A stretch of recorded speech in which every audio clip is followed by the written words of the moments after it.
Plein de souvenirs dans mes années RTL, l'audiovisuel de Hervé Millon aux éditions Aux éditions Mabellard.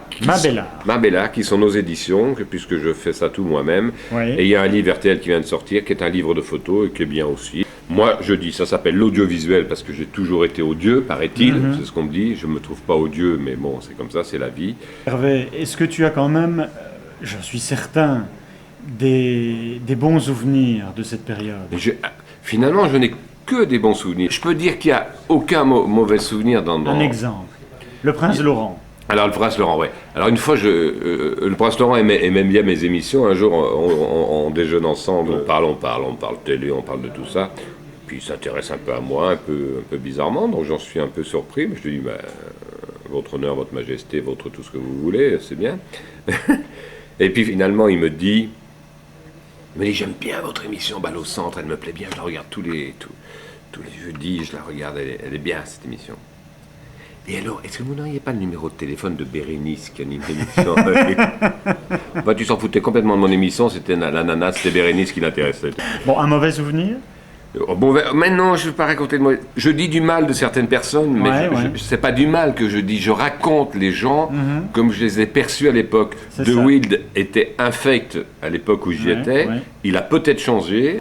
Mais je pense, j'ai une certitude en tout cas par rapport à Eddie, c'est que c'est un mec brillant. Je pense que c'est un professionnel, mais c'est un professionnel de l'info.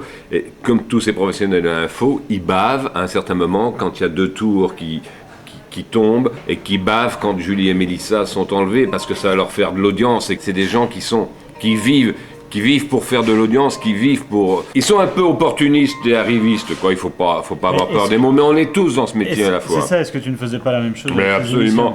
Et alors, combien de journaux, si on voyait le drame, si ça marchait pas les journaux, je vais pas citer ces journaux, mais ils fonctionnaient pas, ils étaient au bord de la faillite.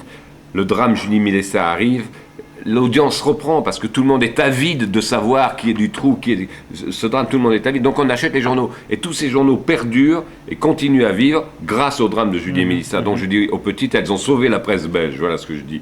Je dis mais c'est bien dégueulasse quand même, quoi, tu vois. Mais tu vois, tu me fais partir dans les trucs. Je voulais vous dire des conneries aussi. Il y a une belle connerie que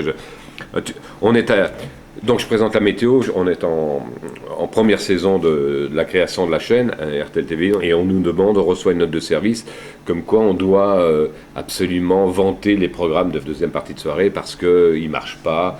Donc on nous demande, oui, dans toutes vos émissions, essayez de faire de la publicité pour les programmes, pour le film qui va suivre, etc., pour qu'il y ait beaucoup d'audience. Moi, j'expédie la météo en 20 secondes et pendant pratiquement 2 minutes 30, je vais parler que du film.